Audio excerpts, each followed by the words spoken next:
Greatness can only be Lazarus, achieved time by has fixing expired. mistakes. Senator Lyons. Thank you, Mr Deputy Acting President. I rise to speak on this matter of public importance today, and I must say it's been absolutely amazing to listen as government senator after government senator gets up and tries to defend the indefensible, and that is the appalling, disgraceful pay offer made recently to the Australian Defence men and women. And what is the Abbott government's real agenda around this appalling pay deal to the Australian Defence men and women? It's a shocking deal by any definition, and even yesterday in this place by the Minister of Defence, Senator Johnson's own admission, not worthy of the work of our defence forces. Wage increases of 4.5% over 3 years for defence forces deployed to all parts of the world, to northern Iraq, to peacekeeping missions and to other activities. 4.5% to put your life on the line. The paltry offer doesn't even keep pace with CPI. But wait, there's more. Defence Force men and women have to sacrifice their Christmas and recreational leave for this paltry increase. And it doesn't stop there, as Mr Abbott has collapsed up to 17 existing Defence Force entitlements and pushed them into base pay.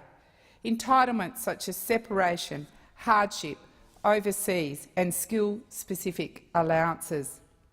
And of course, the Abbott government may well get away with this paltry offer because the ADF can't be union members and are, of course, prohibited from speaking out or taking industrial action over this paltry pay offer and loss of their conditions.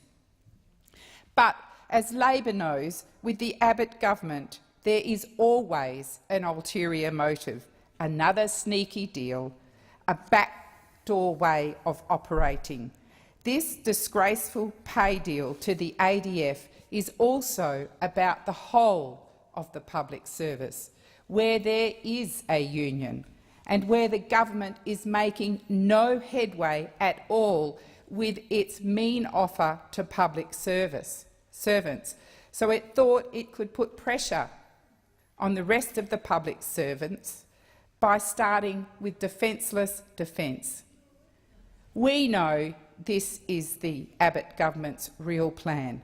The PM said so when he told public servants, the very people who work in his own office and in my office and of all of the members of parliament offices, that they shouldn't expect more than the defence offer.